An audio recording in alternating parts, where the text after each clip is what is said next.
તાત્કાલિક બાપુ આખું મંદિર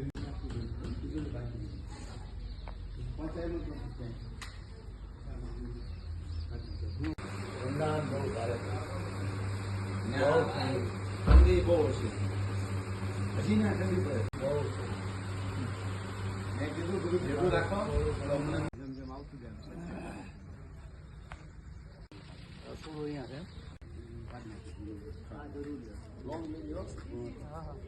છે તો આપણે છે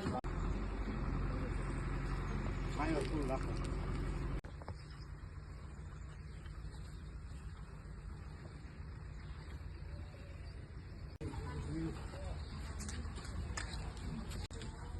તેરી પહોંચું એમ રજાઓ હા રજાઓ ચાવો તું બહાર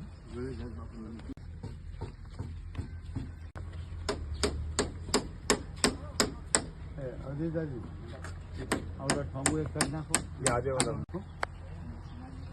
લો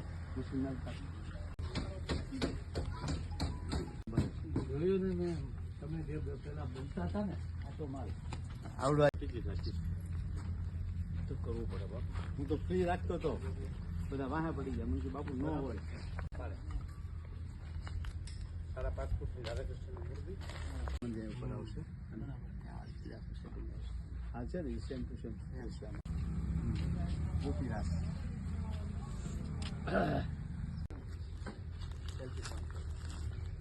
અંદર એ તો બાકી ત્યારે મારે દુબઈથી જ મંગાવું હું નોન આલ્કોહોલ મારી પાસે મારે દુબઈથી આલ્કોહોલ અમદાવાદ મારે એક છોકરો છે ને દુબઈથી જ્યારે આવે ત્યારે 8 બોટલ સ્પેશિયલ મારે 14 જરૂર પડે એલર્જી થાય ફૂલ છે ફૂલ એ તો પછી એડિટિંગમાં સુધરી જશે મને ત્યારે હું બહુ ફૂલ ફૂલું કરું પણ મારે કામ કરવું હોય ને હવન બવન એવું બધું તે દિવસે બધું કરું અહીંયા એક મોટી શિવજીની મૂર્તિ આવશે શિવજીની મૂર્તિ આવશે ને મારું આખું જીવન ચરિત્ર આવશે કેબલી હનુમાન દાદાનું જે અહીંયા અમે 25 વર્ષ થયા એ ગાડી બદલી અત્યારે છોકરાઓ છાંટી નાખ્યું ને ગાડી પરફ્યુમનો એટલો બધો શોખીન છું ને મને ખબર છે તમે આવવાના છો હું પરફ્યુમ ક્યારેય ન લગાવું ખબર એટલે મારા ખીચામાં તરત જ પાણી ચાલુ થઈ 24 કલાક હોય મારા ખીચામાં 24 કલાક પ્યોર કસ્તુરી રાખું છું હું બહુ વાપર્યું કસ્તુરી રાખું છું હું બહુ વાપર્યું પછી આવી એલર્જી તો જન્નત કેવી રીતે આ કઈ રીતે તપસ્યા કરી અને આ આશ્રમ કેવી રીતે બન્યો એનું આખું અમારું જીવન બધું અહીંયા આવશે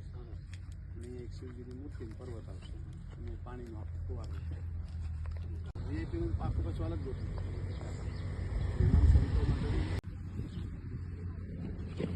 માટે